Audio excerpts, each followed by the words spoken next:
है ना।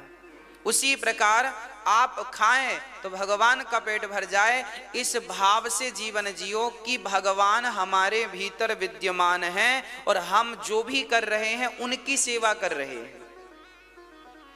भोजन करो तो इस भाव से हमारे ठाकुर जी खा रहे हैं, पानी पियो इस भाव से हमारे भगवान पानी पी रहे, श्रृंगार करो इस भाव से ये श्रृंगार हमारे भगवान जी का है, हमारा कुछ नहीं, हम तो राम जी के हैं और राम जी हमारे हैं।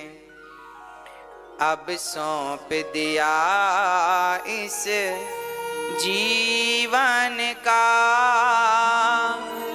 सब भार तुम्हारे हाथों में, है जीत तुम्हारे हाथों में और हार तुम्हारे हाथों में।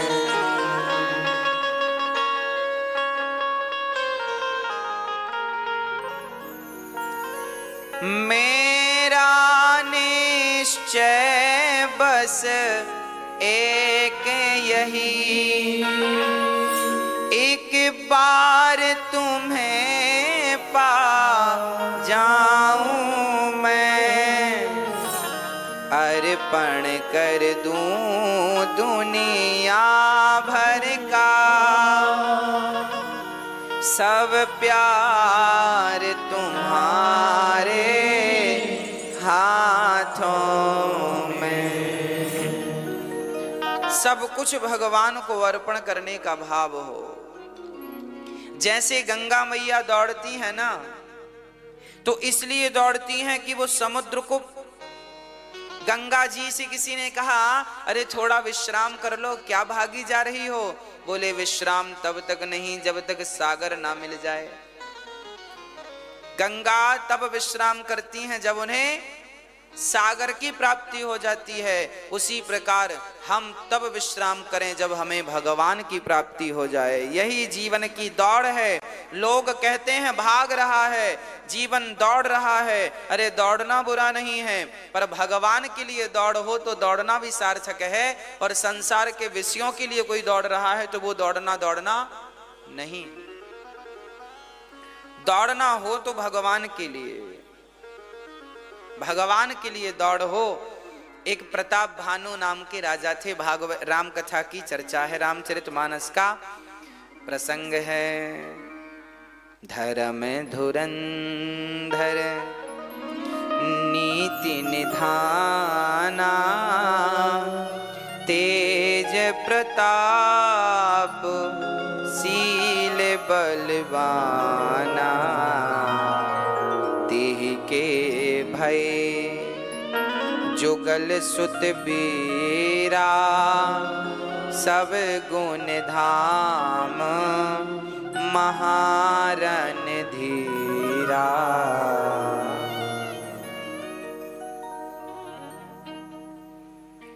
कहने का तात्पर्य यह है, रामचरितमानस में गोस्वामी तुलसीदास जी अब लिख रहे हैं कि अब रावण के जन्म का, देखिए राम जन्म बाद में होगा, पहले रावण जन्म होगा। राम अवतार बाद में होगा, पहले रावण अवतार होगा। क्यों पहले रावण की कथा क्यों लिखी गोस्वामी जी ने? क्योंकि बेचारा रावण ना होता तो राम ना होते। इसलिए रावण का भी धन्यवाद देना चाहिए कि हे रावण देव, आपके कारण हमारे राम इस धरती पर आए। आप ना आते तो हम राम की कथा कैसे सुन पाते, कैसे कह पाते। तो राम की कथा यदि हमारे मध्य है तो केवल रावण की बदौलत है, हाँ या ना? राम की कथा हमारे बीच में है, समस्त कथा तो किसकी बदौलत है? इसलिए आप रावण को हल्का फुल्का ना समझिएगा। ये रावण कौन है, ये इसी का चरित्र है, सुनो। ये रावण जो था जिसे राम जी ने मारा, ये रावण पिछले जन्म में प्रताप भानु नाम का एक राजा था, उसी की कथा तुलसीदास जी लिख रहे हैं।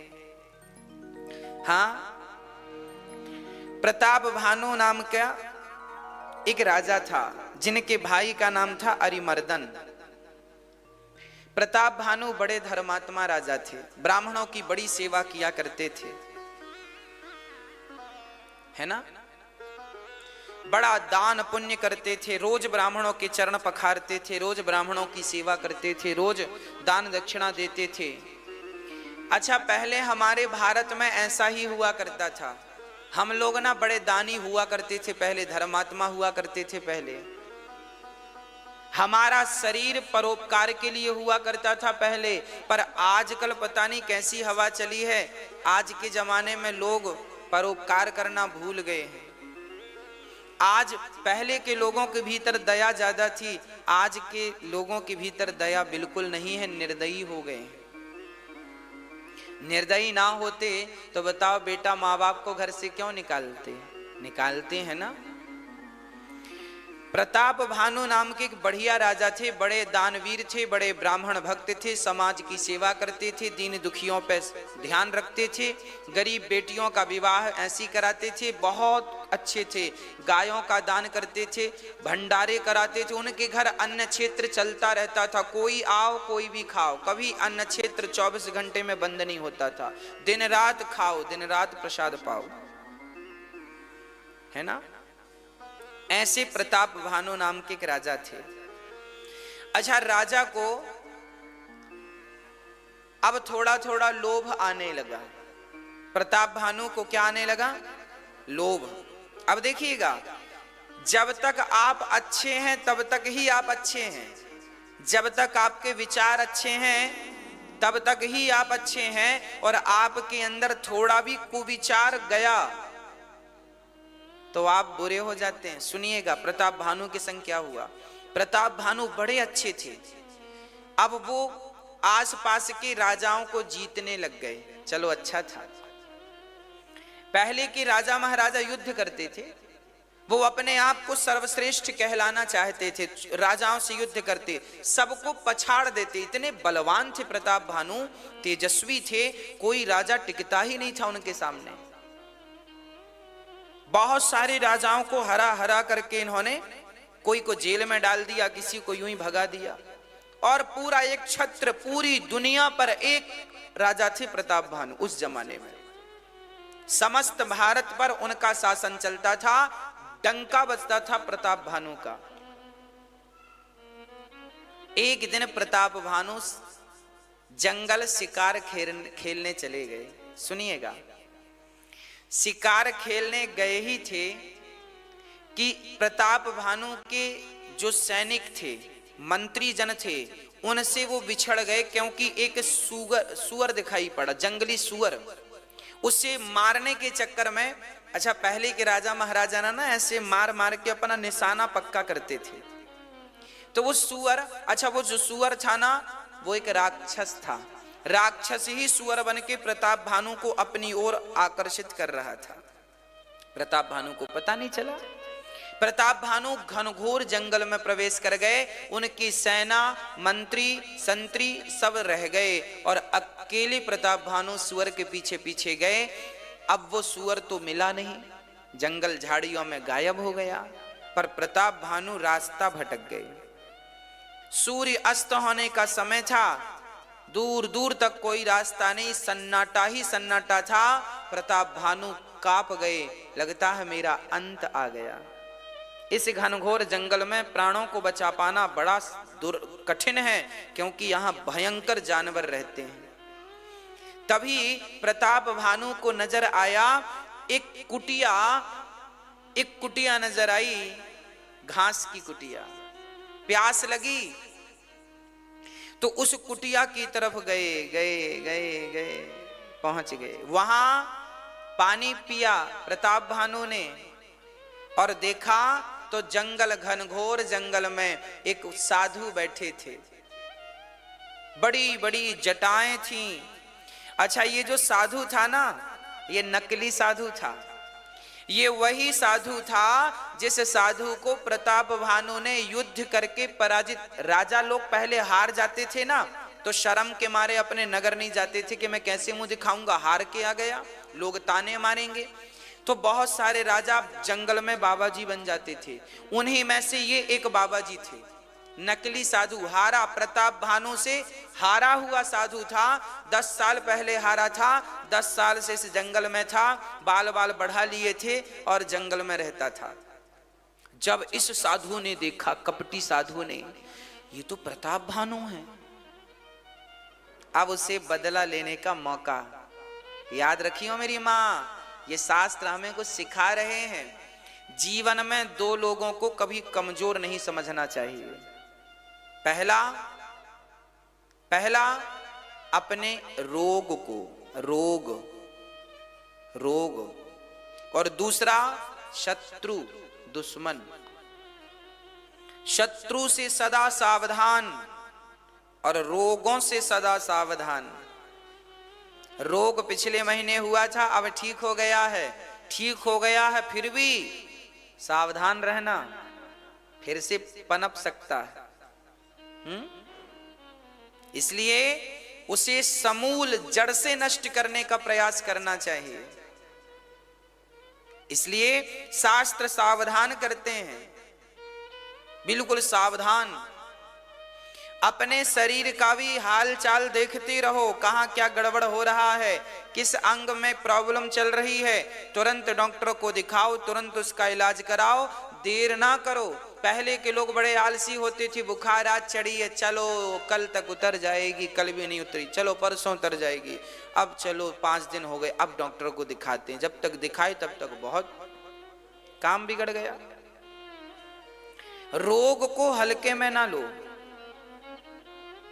तुरंत इलाज करो।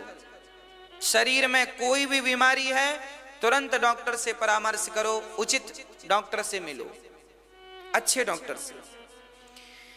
दुश्मन देखो बैठा था प्रताप भानु का इंतजार करने जंगल में, और संयोग देखिए गोस्वामी जी तो दोहा लिख रहे हैं, तुलसी जैसी भवितव्यता तैसी मिलय सहाय, आपुन आवय ताहि पहीं ताहि तहां ले जाए। अभी मैं इसका अर्थ आगे करूंगा। जब प्रताप भानु वहां गए तो वो साधु कपटी पहचान गया, पर प्रताप भानु ना पहचान पाए कि ये वो कपटी साधु है। प्रताप भानु ने देखा कोई संत जंगल में, हाथ जोड़ के खड़े हो गए, महात्मा जी आप इस घनघोर जंगल में रहते हैं कब से? तो देखो कपटी साधु ने अपना परिचय दिया। प्रताप भानु ने कहा आपका नाम क्या है? उन्होंने कहा हमारा नाम एक तनु है। एक तनु क्या ना अर्थ इसका?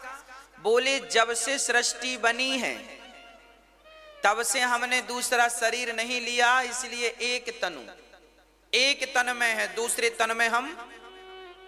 देखो झूठ बोलने वाले भी छोटा मोटा झूठ नहीं बोलते, जब झूठ ही बोल रहे हैं तो बड़ा बोले।